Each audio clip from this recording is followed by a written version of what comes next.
Here is our English for Monday. We're going to get straight into it. So, homophones and spellings. There was no profit to be had in the oil market today. Current news. No one's driving around, so petrol prices have gone down. You want profit as in the money you gain. That's profit as in somebody who press something. There we go. So you want profit there. Solve the anagrams. I know it's a favourite of some people's. So I've given you a clue. It's from our silent letters. The first one is night, K-N. And then the second one is column. Now, I will admit something here. I forgot what that one was and I couldn't find it on my little notepad. I typed it into Google. I put those letters in and put anagram and it came up with like a Scrabble, something for Scrabble. And as soon as I saw it, I went, it's column. So if you do ever get really, really stuck, you can type the letters in and put anagram and there will be some sort of website that can help you out. But column, very well done if you got that. Identify the different noun types. So you can just write the list. England, that's proper noun. Anger, that is abstract, you can't see it. You can see the effects of anger, but you can't see anger itself, so that is an abstract noun. Dave, proper noun. Flower, common noun.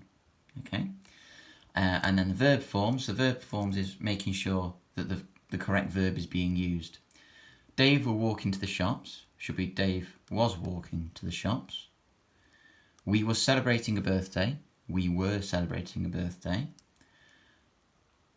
Remember, the were and was tends to be because of singular or plural. If you swap Dave and we round, they work. So were is the plural. So we were walking to the shops. And the was is singular. Dave was celebrating a birthday. So it's to do with singular and plurals. You is my best friend. That should be you are my best friend. Okay? Lovely. On to our task for this week. I had loads of Sword in the Stone pieces of work sent to me. So thank you for that. Trying to mix it up a bit.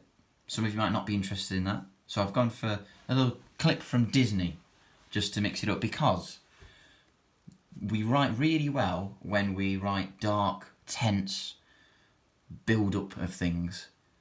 But you need to be able to apply that to a happier, more positive scene. You still need the same skills though, which is why I've gone for this. I know it might not be everyone's cup of tea. I found it a bit tricky to write. But you can still do personification, still do similes, still do tension in parts of this. But you've got to just have a bit of a more positive spin on some of your description and your senses. So I've done it on purpose. On the PDF, you can click on that link there, watch the clip that I'm talking about, and then you've got the text that I've got.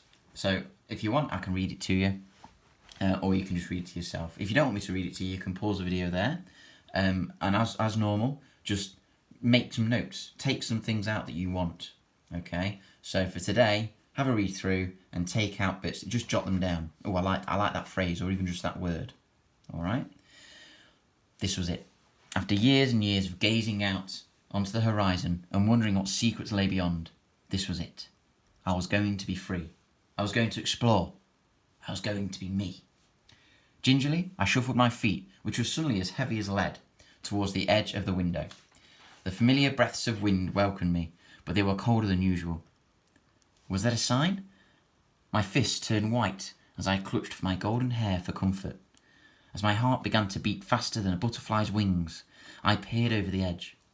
A sudden wave of fear took over as I lost all feelings in my arms and legs.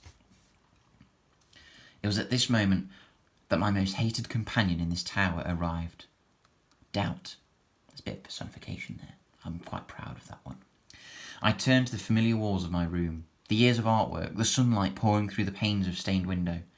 Why did I want to leave this pocket of tranquility?